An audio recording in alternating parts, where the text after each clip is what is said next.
اعوذ باللہ من الشیطان الرجیم، بسم اللہ الرحمن الرحیم۔ آج 19 جنوری 2024 ہم اپنے درس کا سلسلہ آیت نمبر سورۃ البقرہ کی آیت نمبر 148 اور اسی کے ساتھ ہم آگے کی طرف بڑھیں گے۔ سورۃ البقرہ کی آیت نمبر 148 کا میں تھوڑا سا ریمائنڈر دے دوں کہ اس آیت میں اللہ نے بیان فرمایا تھا وَلِكُلٍّ وِجْهَةٌ هُوَ مُوَلِّيهَا، یعنی کہ قبلے کی بات چل رہی تھی اور قبلے کی بات چلتے چلتے وہاں سے وجہتن، جہت وغیرہ یہ الفاظ آئے تھے، اور اس کے بعد ہم نے یہ جان لیا تھا کہ قبلہ مرکز کو کہا جاتا ہے، نظریے کو کہا جاتا ہے۔ مرکز کو تو میں نے ایک آیت پیش کی تھی کہ مرکز کے لیے بھی استعمال کر لیا جاتا ہے، لیکن یہاں پر ان آیات کے اندر نظریے کے بارے میں گفتگو چل رہی ہے، قرآن بیان کر رہا ہے، اور یہاں فرمایا تھا کہ ہر کسی کا کوئی نہ کوئی مقصد ہوتا ہے، ہر کوئی اپنے کسی نہ کسی مقصد کے اوپر لگا ہوا ہے، اور آگے لکھا ہوا ہے ہوا مولیہا، یعنی وہ اس کی طرف بھاگے چلے جا رہا ہے، اپنے رخ کو کیے ہوئے ہے، وہیں پر ہی اس نے اپنا ٹھکانہ بنایا ہوا ہے اپنے مقصد کی طرف جانے کے لیے۔ لیکن مقاصد تو مختلف ہو سکتے ہیں، قرآن نے بنیادی مقصد بیان کر دیا فاستبقوا الخیرات۔ اس پر میں نے بہت تفصیل سے واضح کیا تھا۔ واضح تو خیر ہم کیا کریں گے، قرآن تو خود واضح ہے، قرآن تو خود مبین ہے، ہم تو خیر زبان کی وضاحت کر سکتے ہیں، کیونکہ ہماری زبان چونکہ غیر عربی ہے تو ہم صرف کوشش یہ کرتے ہیں کہ عربی کے الفاظ کے بارے میں کچھ باتیں سمجھ سکیں کہ قرآن عربی میں آیا ہے تو اس عربی کا لفظ عرب والوں کے ہاں کیا معنی دیتا تھا، وہ لوگ اس سے کیا معنی اخذ کرتے تھے۔ تو بیان تو ظاہر ہے، بیان تو ہم لوگ قرآن تو خود بیان کر رہا ہے، ہم تو صرف اور صرف لفظوں کی تشریحات سمجھ رہے ہوتے ہیں۔ بس یہ ہے کہ میں نے لفظوں کو آپ کے سامنے بیان کیا تھا کہ کون سا لفظ کیا معنی رکھتا ہے۔ تو فاستبقوا الخیرات کے اندر جو دیگر آیات میرے سامنے تھیں وہ آیات میں نے واضح کی تھیں کہ فاستبقوا الخیرات، اگر ہر شخص سبقت کرنا چاہتا ہے وہ سبقت کرے خیرات کے لیے، خیرات کی طرف، اور سین با قوف آگے بڑھنا، بھاگنا، دوڑ لگانا۔ یہاں میں نے یہ بات بھی رکھی تھی کہ قرآن جذبات کو فنا کرنے کی بات نہیں کرتا، بلکہ جذبات کے تصریف کا میدان فراہم کرتا ہے، کیونکہ ظاہر ہے جذبات کے ساتھ تو ہر بچہ پیدا ہو رہا ہے، اس کے اندر جذبات موجود ہیں۔ جذبات کریٹر کی کریشن ہے، خالق کی تخلیق ہے۔ تو ایسا کیسے ہو سکتا ہے کہ خالق کی تخلیق اس کے بارے میں ہم یہ پرچار کرنا شروع کر دیں کہ یہ تخلیق غلط ہے اور یہ انسان کو گمراہی کی طرف لے جاتی ہے، یا اس کو فنا کرنے کی ضرورت ہے؟ جب اللہ نے خود اس جذبات کو بنایا ہے تو ہم کون ہوتے ہیں اس کو فنا کرنے والے، اس کی تبلیغ کرنے والے کہ بھائی اس کو آپ دبا دیں، ختم کر دیں، یہ جذبات پنپنے نہیں چاہیے۔ جیسے ہمارے ہاں غصے جو ایک جذبے کی وجہ سے انسان کے اندر پیدا ہو جاتا ہے، اس کے بارے میں ہمارا کیا نظریہ ہے کہ غصہ شیطان کی طرف سے آتا ہے؟ ہمارا تو یہ نظریہ ہے کہ غصہ شیطان کی طرف سے آتا ہے، اور پھر یہ بعد میں اس بات کا پرچار بھی کرتے ہیں کہ اللہ بھی غصہ ہوتا ہے، اللہ ناراض بھی ہوتا ہے، اللہ غضبناک بھی ہوتا ہے۔ تو غضبناک تو غصے کو کہا جاتا ہے، تو اب پہلے یہ سیٹ کر لینا ہے کہ غصہ شیطان کی طرف سے ہے، تو پھر اللہ کے پاس جو غصے کی باتیں کر رہے ہیں کہ اللہ غصے میں آ رہا ہے، اس کو غصہ کہاں سے آ رہا ہے؟ تو بیان کرتے ہوئے یہ بات سمجھتے ہی نہیں ہے کہ ہمیں کس کے بارے میں کیا بیان کرنی ہے۔ میں تو پہلے اس کو واضح کر چکا ہوں کہ جذبات اللہ کے لیے ثابت کرنا یہ درست ہی نہیں ہے۔ تو ہمارے ہاں اس جذبے کو کہا تھا کہ غصہ نہ کیا کرو، تو غصہ تو آئے گا، ان ایکسپیکٹڈ کنڈیشن میرے سامنے آ رہی ہے، مجھے ایک شخص سے امید ہے کہ یہ کام میرا ہو جائے گا، یا میں ایک کام کے لیے اپنے امید لگا کے بیٹھا ہوں کہ یہ کام میرا ہو جائے گا، نہیں ہوگا تو میں پریشان بھی ہوں گا، اور میرے جذبات کے اندر وہ تغیر آنا شروع ہوگا جو لازمی نتیجہ ہے اس چیز کا، جس کو میں ختم نہیں کر سکتا۔ لیکن قرآن کیا کرتا ہے کہ اس کو ایک میدان فراہم کرتا ہے کہ آپ کے پاس اگر یہ چیز ہے، آپ کا یہ جذبہ ہے اور آپ کے جذبات بے قابو محسوس ہو رہے ہیں، آپ تخریبی عمل کی طرف جانے کی طرف کوشش کر رہے ہیں، تو آپ کیا کریں، اس تخریب کو تعمیری کام میں لگا دیجئے۔ آپ کو اگر سبقت کرنی ہے، کسی سے آگے بڑھنے کی کوشش کرنا ہے، تو آپ ان چیزوں کے بجائے جس سے آپ خود غرضی کی طرف مائل ہوتے ہیں، آپ تعمیری کام کی طرف سبقت کرنے کی کوشش کریں۔ آپ دیکھ رہے ہیں کہ معاشرے کے اندر اگر کوئی شخص 200 لوگوں کو ضروریات زندگی فراہم کر رہا ہے، آپ 200 کو ضرورت زندگی فراہم کر لیں۔ فاستبقوا الخیرات۔ آزادی، میں نے کہا تھا نا، خیرات کا مطلب کیا ہوتا ہے کہ آپ کی دو چیزوں کے درمیان میں ایک چیز کا چناؤ کر لینا، انتخاب کر لینا، یعنی آپ کے پاس مکمل آزادی ہونی چاہیے۔ اس کو خیرات کہا جاتا ہے عربی زبان کے اندر۔ تو آپ آزادی کے اندر آگے بڑھنے کی کوشش کریں، آگے بڑھتے چلے جائیں۔ جو میں نے مثال بیان کی تھی کہ پہلے لوگ زمین پہ چلا کرتے تھے اور گھوڑوں پر سواری کیا کرتے تھے، وہ جانور بدک جاتا تھا، ان کے قابو میں نہیں آتا تھا، انہوں نے اپنے قابو کے اندر رکھنے کے لیے وہ چیزیں تیار کر لی ہیں، انہوں نے فضا کے اندر اپنے کمندے ڈالنا شروع کر لی ہیں۔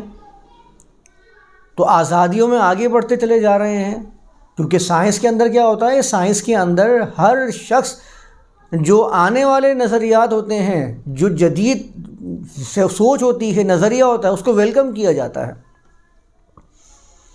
جبھی تو سائنس ترقی کر رہی ہے۔ جتنا جو شخص آگے بیان کر رہا ہوتا ہے اس کو ویلکم کیا جاتا ہے، اور پچھلوں کی سوچ کو چھوڑ کر آگے والی سوچ کے ساتھ اپنے آپ کو ہم آہنگ کرنے کی کوشش کی جاتی ہے۔ اور مذہب میں کیا ہوتا ہے، مذہب میں جتنا آپ کسی کے سامنے جو جدید بات پیش کریں گے، اس کو اتنا ہی زیادہ قابل رد سمجھا جائے گا کہ یہ تو مردود اقوال ہیں، ان کی طرف جانا بھی نہیں چاہیے، یہ تو ایک نئی سوچ پیدا کر رہا ہے، تو یہ نئی سوچ لے کے آ رہا ہے، یہ کیسی ریسرچ ہے جو ہم نے اپنے ما سمعنا بہذا فی آبائنا الاولین، اس بارے میں ہم نے اپنے باپ دادوں سے جو پہلے گزر چکے ہیں ان میں تو کوئی بات نہیں سنی، تمہاری باتیں بالکل نہیں ہیں، یہ نئی باتیں کہاں سے لے کر آ رہے ہو، ہمیں تو اپنے اسلاف کی پیروی کرنی ہے۔ کتنا بڑا فرق ہے، یعنی آپ کی سوچ، آپ کی تحقیق اس کو ویلکم کرنے کے بجائے اس کی تنقید اور اس کے اوپر شدید قسم کی مذمت کی جاتی ہے۔ اس لیے ہم لوگ ایک قدم پیچھے جاتے جا رہے ہیں اور سائنس کا میدان ایک قدم آگے بڑھتا چلا جا رہا ہے۔ تو فاستبقوا الخیرات کے اندر یہ بات ذہن میں رکھنی ہے کہ آپ آگے بڑھتے چلے جائیں خیرات کے اندر اور آزادیوں کے اندر۔ اگر خیرات کا معنی آپ نیکی کر لیں تو میں نے کیا کہا کہ 100 بندوں کو وہ ضروریات زندگی فراہم کر رہا ہے، آپ 200 بندوں کو ضرورت زندگی فراہم کر دیجئے۔ میدان آپ کو دے رہا ہے، اس میدان کے اندر آپ عملی مشق کریں اور آگے بڑھتے چلے جائیں۔ وفی ذلک فلیتنافس المتنافسون، آگے بڑھنا چاہتے ہو تو آگے بڑھ جاؤ۔ تو میں نے کیا کہا تھا کہ جذبات کو قرآن فنا نہیں کرتا، بلکہ جذبات کا میدان فراہم کر دیتا ہے، کیونکہ جذبات ہو گیا، عقل ہو گئی، یہ چیزیں داخلی طور پر شر نہیں ہیں، یہ سب خیر کی چیزیں ہیں۔ ہمارے یہاں تو عقل کے دشمن ہیں نا بہت سارے، کہ عقل کو استعمال کرتا ہے دین سمجھنے کے لیے۔ میں نے ایک شخص سے ایک بات سنی، وہ بلکہ سنی ہوگی ہم لوگوں نے سب نے، بڑی مشہور چیز ہے، وہ کہتے ہیں بھئی اگر دین میں عقل کا کوئی اختیار ہوتا، دین میں عقل استعمال کرنے کا کوئی معاملہ ہوتا، تو میں اپنے پاؤں کا مسح اوپر کی طرف سے کرنے کے بجائے نیچے کی طرف سے کرتا۔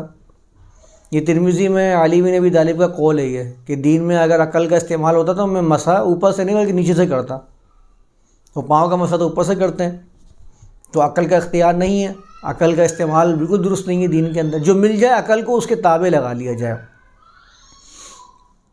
لیکن عقل داخلی طور پر تو نقصان دہ چیز نہیں ہے۔ عقل تو انفارمیشن کے مطابق کام کرتی ہے، جو اس کو انفارمیشن دی جا رہی ہوتی ہے۔ یعنی آپ یہ سمجھ لیں بنیادی طور پر عقل کی بنیاد پر ہی تو آپ کسی چیز کو صحیح سمجھیں گے، غلط قرار دیں گے۔ یعنی اگر کوئی، ہم کہتے ہیں کہ میں نبی کا نبی ہونا مان رہا ہوں، تو کس بنیاد کے اوپر؟ عقل کی بنیاد کے اوپر۔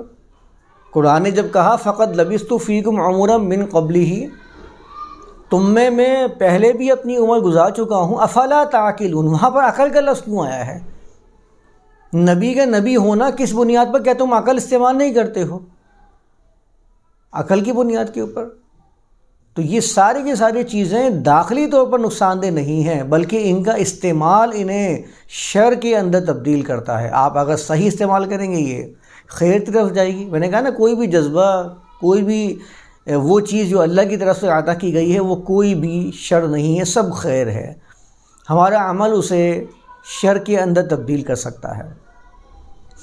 تو آگے بیان فرمایا اینما تکونوا یأتی بکم اللہ جمیعا، جہاں کہیں بھی تم ہوں گے اللہ تمہیں ایک جماعت بنا دے گا، ایک کر دے گا۔ ان اللہ علی کل شیء قدیر، بے شک اللہ ہر چیز پر پیمانے مقرر کرنے والا ہے۔ ایسا نہیں ہے کہ میں کھڑے ہو کے یہاں پر ہاتھ بلند کر کے اور چیزیں بیان کرنا شروع کروں، اے اللہ فلاں کو ہلاک کر دے اور فلاں کو نیست و نابود کر دے، اس نے تو بڑا امت مسلمہ کا بیڑا غرق کیا ہوا ہے، اس نے تو مسلمانوں کو آگے بڑھنے سے روکا ہوا ہے، یہ تو ہر وقت ہمارے اوپر ہی تلوار لے کے کھڑا رہتا ہے کہ کب کوئی ہم چوکیں اور یہاں اس نے ہماری گردن کو کاٹنا ہے۔ اے اللہ فلاں قوم کو ہلاک کر دے۔ یہ باقاعدہ ہمارے ہاں مساجد کے اندر دعائیں کروائی جاتی ہیں کہ اس کو فلاں قوم کو ہلاک کر دے۔ کیوں ہلاک کر دے؟ کیا وہ اللہ کی مخلوق نہیں ہے؟ انہیں بھی تو اللہ ہی نے پیدا کیا ہے نا۔ اللہ نے ایک قانون بتا دیا ہے کہ ان اللہ علی کل شیء قدیر، ہر چیز قانون کے دائرے کے اندر ہے، ہر چیز پر اللہ نے قانون مقرر کیا ہوا ہے۔ جو کوئی اس قانون کو فالو کرے گا وہ آگے اپنی منزلوں کو طے کرتا چلا جائے گا، جو اس قانون کو فالو نہیں کرے گا وہ نیست و نابود ہو کے زمین کے اندر دب جائے گا۔ بالکل واضح ہے قرآن کی آیات کے اندر۔ اگلی آیت میں، آیت نمبر 149 میں اللہ فرماتا ہے وَمِنْ حَيْثُ خَرَجْتَ فَوَلِّ وَجْهَكَ شَطْرَ الْمَسْجِدِ الْحَرَامِ، جہاں سے بھی جب بھی تمہاری پیش قدمی ہو دنیا کے کسی بھی حصے کے اندر، مخاطب اللہ کے رسول کو کیا ہے لیکن ہم سب اس کے اندر شامل ہیں۔ فَوَلِّ وَجْهَكَ، تو اپنے مقاصد کے رخ کو مسجد حرام کی طرف کیے رکھو۔ اور مسجد حرام وغیرہ یہ سارے الفاظ میں پہلے اس کو بیان کر چکا ہوں، بس آپ اسی کو ذہن میں رکھیں کہ مسجد حرام کے ممنوعہ مسجد، ممنوعہ مرکز، یہ سارے معنی اس کے اندر موجود ہیں۔ تو جہاں کہیں سے بھی تم پیش قدمی کرو، جہاں سے بھی تم نکلو، تمہاری منزل کوئی بھی کسی بھی سمت میں ہو، تمہاری توجہات کا مرکز جو ہوگا، تمہاری توجہات کس طرف لوٹیں گی؟ مسجد حرام کی طرف۔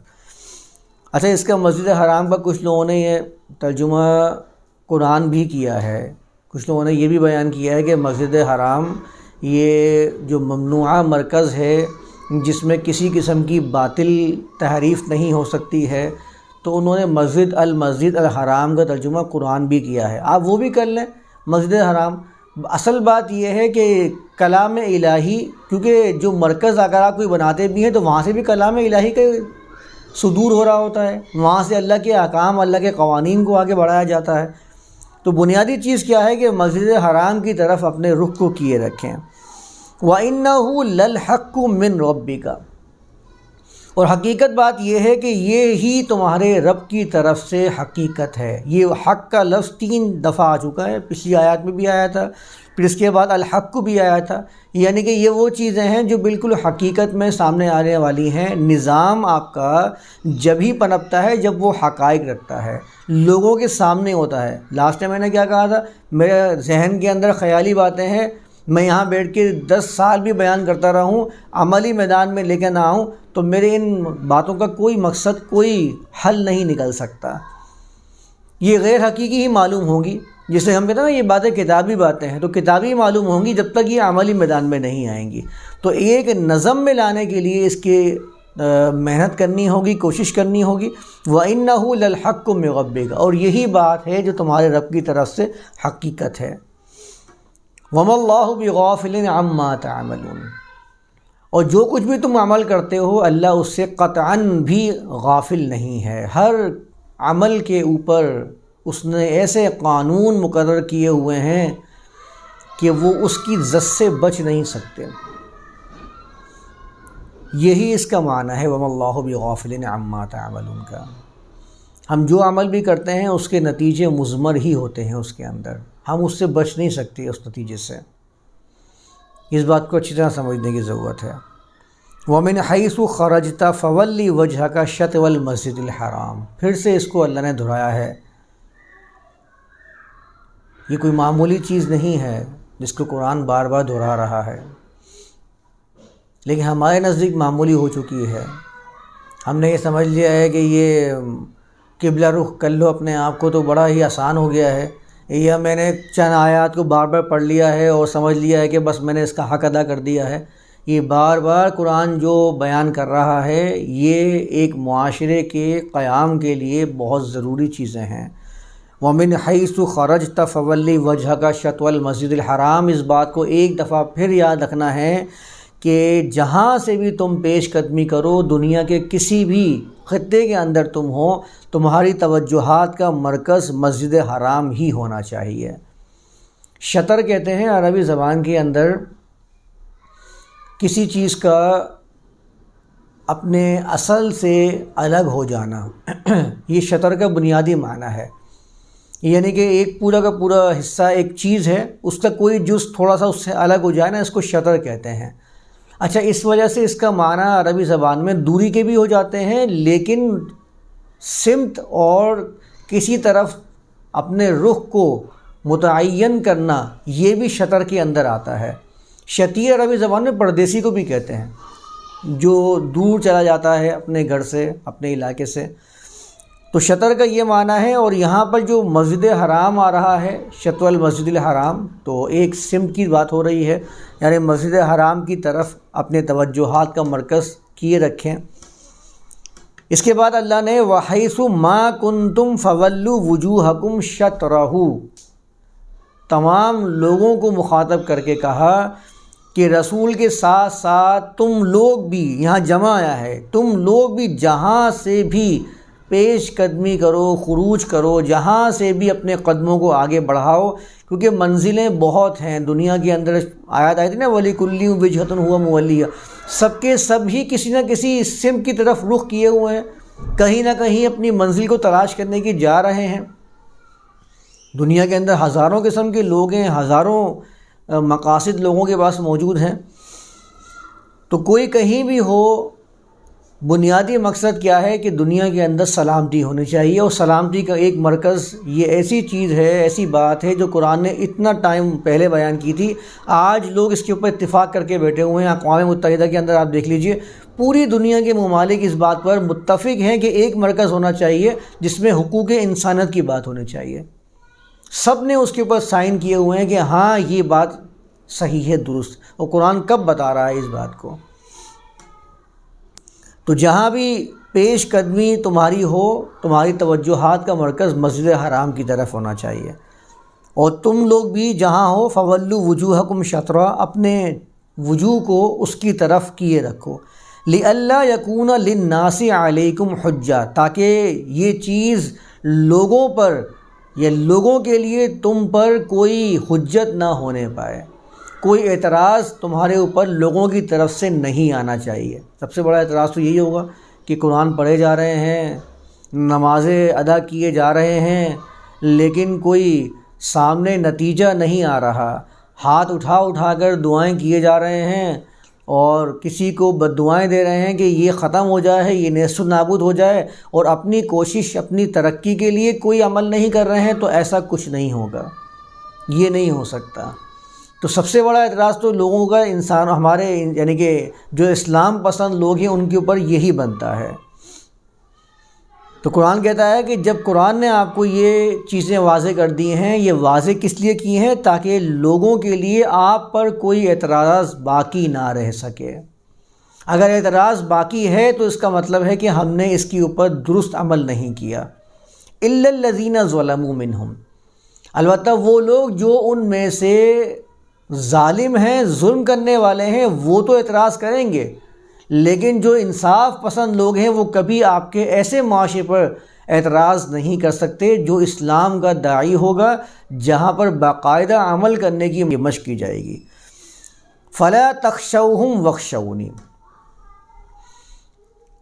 جو ظلم کرنے والے ہیں، ظالم ہیں، تم ان سے نہ ڈرو، وَاخْشَوْنِي، بلکہ تمہارا خوف مجھ سے ہونا چاہیے۔ جب بھی قرآن کے اندر اللہ سے خوف کی بات آتی ہے تو اس کا مطلب یہ نہیں ہوتا کہ ہم اللہ سے ڈرنا شروع کر دیں اور یہاں سے میں کمرے سے باہر نہیں نکلوں گا، اللہ کا خوف ہے مجھے کہ میں یہاں سے باہر نکلوں گا تو ایسا ہو جائے گا ویسا ہو جائے گا۔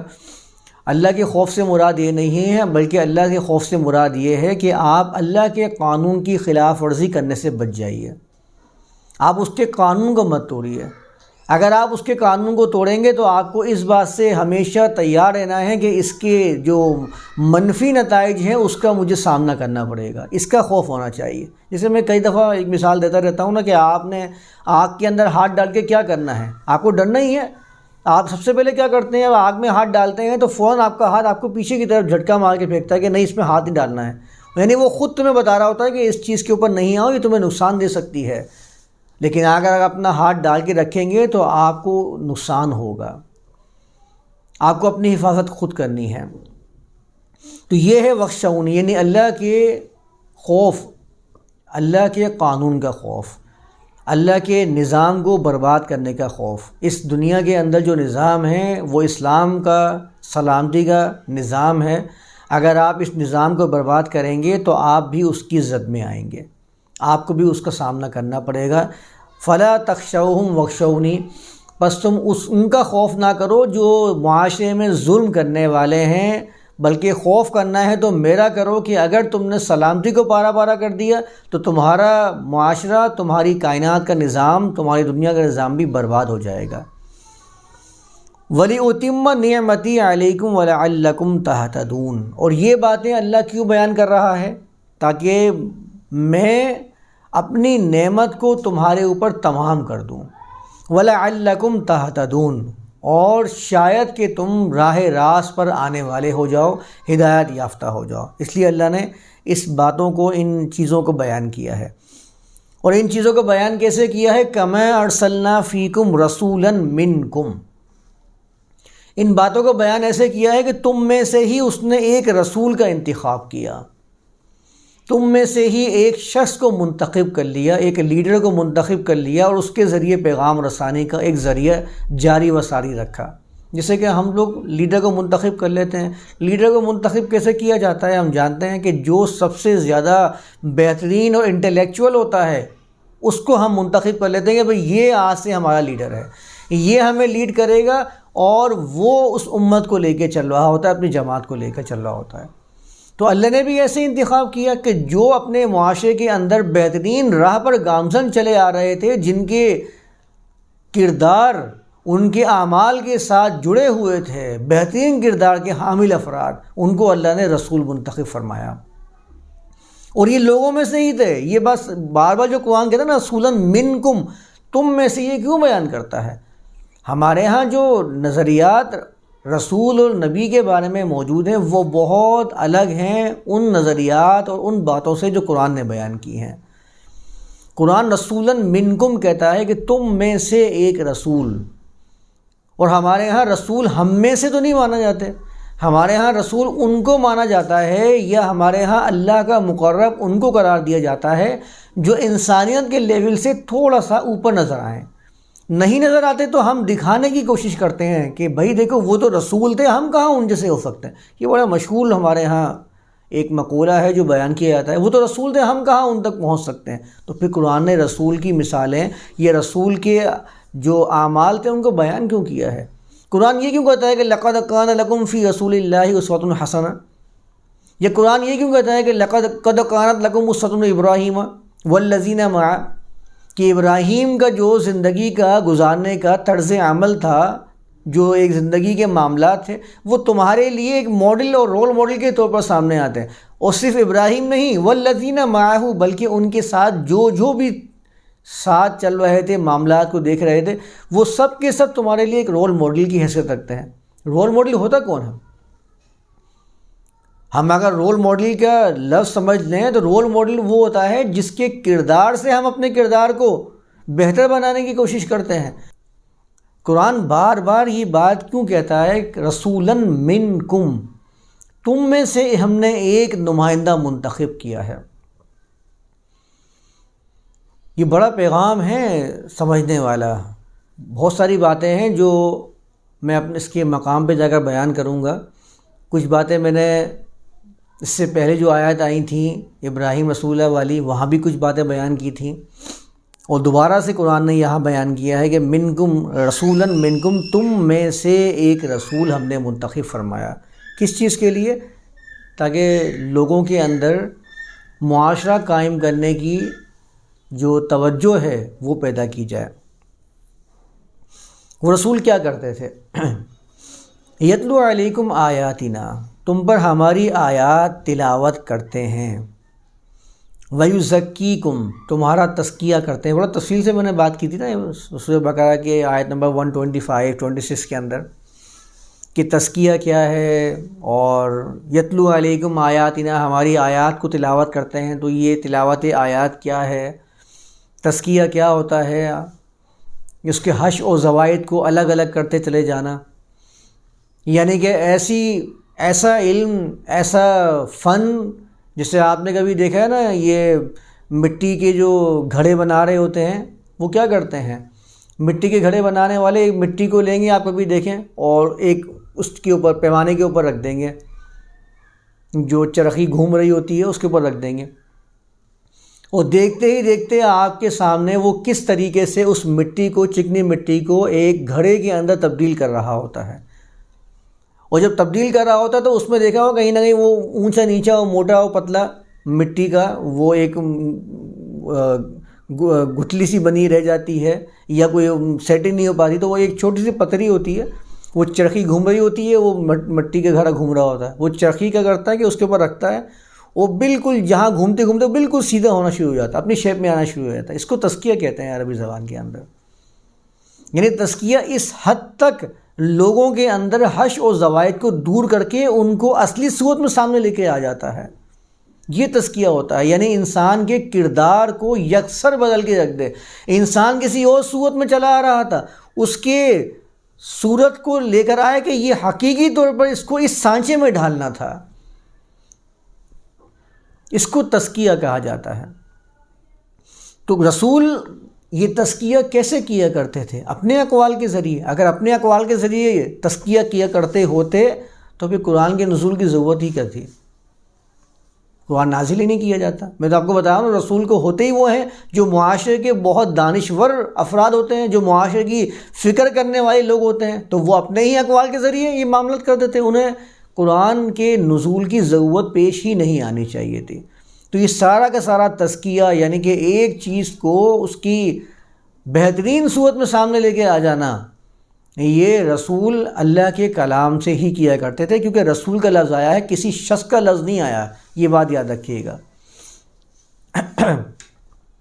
وَيُعَلِّمُكُمُ الْكِتَابَ، اور تمہیں احکام کی تعلیم دیتا ہے۔ یہ احکام وہ احکام جو تلاوت آیات کے ذریعے بیان کیے جاتے ہیں، اور احکام کی کوئی نہ کوئی غرض و غایت ہوتی ہے کہ یہ حکم کیوں دیا جا رہا ہے، وہ بھی بیان کرتے ہیں، جس کو قرآن نے حکمت کے لفظ سے تعبیر کیا ہے کہ کتاب کی بھی تعلیم دیتے ہیں اور حکمت کی بھی تعلیم دیتے ہیں۔ وَيُعَلِّمُكُم مَّا لَمْ تَكُونُوا تَعْلَمُونَ، تمہیں وہ تعلیم دیتے ہیں جس کے بارے میں تمہیں علم بھی نہیں تھا۔ اور میں نے پہلے بھی بیان کیا تھا نا، ہمارے ہاں کیا کرتے ہیں کہ ان تمام چیزوں کو الگ الگ کیٹیگری میں باندھ کے کتاب اور حکمت کو اٹھا کر کتاب قرآن کلام اللہ اور حکمت جو ہے وہ آپ اللہ کے رسول کی حدیث لے لیتے ہیں۔ اللہ کے رسول کی حدیث سے یہ بیان کرتے ہیں کہ اللہ کے رسول نے قرآن کی ایک ایک آیت کی تشریح کی ہے۔ کوئی ایسی کتاب دیکھیے جس میں ہر آیت کی تشریح موجود ہو؟ اس دنیا میں تو موجود نہیں ہے۔ یعنی کوئی ایسی کتاب ہو جس میں اللہ کے رسول کی وضاحت ہر آیت کے بارے میں موجود ہو۔ اگر ہر آیت کے بارے میں اللہ کے رسول کی ذمہ داری تھی تشریح کرنا، تو پھر تو کسی مفسر کے لیے تفسیر کرنا جائز ہی نہیں ہوتا۔ مفسر نے تفسیر لکھی کیوں ہے جب اللہ کے رسول نے تفسیر کر دی ہے؟ تو یعنی کسی کی جرت کیسے ہو سکتی ہے کہ اللہ کے رسول تفسیر کر دیں کسی آیت کی، اور میں کہوں نہیں اس کی تفسیر تو یہ ہے؟ تو جتنی تفاصیل لکھی گئی ہیں تو سب کی سب باطل ہو جاتی ہیں اور عدم ہو جاتی ہیں اگر یہ بات مان لی جائے کہ اللہ کے رسول نے قرآن کی آیات کے ساتھ ساتھ ہر آیات کی تشریح کی ہے۔ کتنی آیات ایسی ہیں جس کے بارے میں ہمیں کوئی بھی روایت ملتی ہی نہیں ہے، جیسے کہ سورۃ البقرہ میں ہم نے جو آیات دیکھی تھی ان میں بقرہ والا قصے کے فوراً بعد کیا لکھا ہوا تھا؟ جہاں بقرہ کا قصہ ختم ہوا ہے وما کانوا یفعلون، اس کے بعد لکھا تھا وَإِذْ قَتَلْتُمْ نَفْسًا فَادَّارَأْتُمْ فِيهَا، اور اس واقعے کو بھی یاد کرو جب تم نے ایک نفس کو قتل کر دیا، فَادَّارَأْتُمْ فِيهَا، پھر تم اس کا الزام ایک دوسرے پر ڈالنے لگ گئے، اپنے اوپر سے اس الزام کو ہٹانا شروع کر دیا۔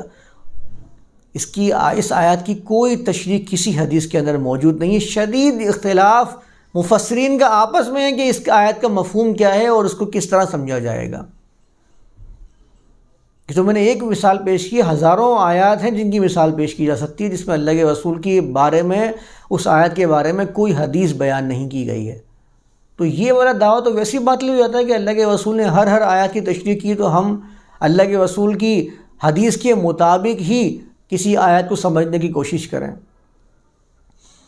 اور سب سے پہلے مخاطب تو اللہ کے رسول تھے نا، قرآن نے تو اللہ کے رسول کو مخاطب کیا تھا۔ قرآن نے کیا کہا؟ یہ آیات کیوں آئی ہیں؟ تدبر کرنے کے لیے، تفکر کرنے کے لیے، غور و فکر کرنے کے لیے۔ آپ مجھے بتائیے کہ اگر اللہ کے رسول کے پاس قرآن نازل ہوا اور قرآن کی تشریح کی صورت میں اللہ کے رسول کو دوسری وحی بھی دی گئی جس میں اسی آیات کی تشریح کر دی گئی، تو کیا تدبر کا راستہ باقی رہے گا؟ غور و فکر کرنے کی ضرورت باقی رہے گی؟ غور و فکر کا دروازہ خود ہی بند ہو جائے گا۔ مثال کے طور پر ایک آیت نازل ہوئی ہے جس سے کہ یہ والی آیت ہے فَاذْكُرُونِی أَذْكُرْكُمْ، یہ والی آیت نازل ہو گئی۔ اب اس آیت کے نازل ہونے کے فوراً بعد اس کی تشریح بھی نازل ہو گئی، تو مجھے غور و فکر کرنے کی ضرورت کیا ہے؟ جب قرآن کی تشریح قرآن نے حدیث کے ذریعے آ چکی ہے، وحی کے ذریعے آ چکی ہے، تو نہ تو اللہ کے رسول تدبر کرتے اس کے اوپر، نہ ہمیں تدبر کرنے کی ضرورت ہے۔ تو جتنی آیات جو آئی ہیں جس میں آیا ہے کہ اِنَّ فِی ذَلِکَ لَآیَاتٍ لِقَوْمٍ یَتَفَکَّرُونَ، اس میں یقیناً ان آیات کے اندر تفکر کرنے والی، غور و فکر کرنے والی قوم کے لیے نشانیاں ہیں۔ تو وہ تمام کی تمام آیات تو عدم ہو جاتی ہیں، یہ غلط ہو جاتی ہیں، وہ بے معنی ہو جاتی ہیں، ان کا کوئی مقصد باقی نہیں رہتا، کیونکہ وہ کس کے لیے ہیں وہ آیات؟ جب قرآن کی آیات نازل ہوئیں اور وحی کے ذریعے اس کی تشریح کر دی گئی، تو پھر تو ان آیات کا مفہوم، ان کا معنی ہے کیا؟ اس میں تدبر و تفکر کا دروازے بند کر دیے کیا میرے لیے؟ تو وہ ساری کی ساری عدم ہو جاتی ہیں آیات۔ تو اس بات کو اچھی طرح سمجھنے کی ضرورت ہے کہ میں بار بار ان آیات کو بیان کر کے واضح کرتا ہوں کہ یہ جو بات کرتے ہیں کہ اللہ کے رسول نے قرآن کو بیان کرنے کے ساتھ ساتھ حدیث، اپنی حدیث کے ذریعے، جس کو حدیث کہہ دیتے ہیں، اس کے ذریعے اس کی تشریح بھی کی ہے، یہ بالکل باطل ہے۔ قرآن نے ایسا کچھ بھی نہ تو بیان کیا ہے، بلکہ اس کو سمجھنے سے قرآن کی کئی آیات ہیں جن کو ہمیں لا یعنی اور بے مقصد گردانا پڑے گا۔ ہمیں یہ سمجھ میں نہیں آئے گا کہ وہ آیات کس قوم کے لیے آئی ہیں بھائی، جن کو تفکر و تدبر کرنے کا قرآن حکم فرما رہا ہے۔ تو آیت نمبر 151 تک میں آج رکھتا ہوں، اور انشاءاللہ اگلی آیات میں آیت نمبر 152 سے ہم لوگ اپنے درس کا آغاز کریں گے۔ وما علینا الا البلاغ۔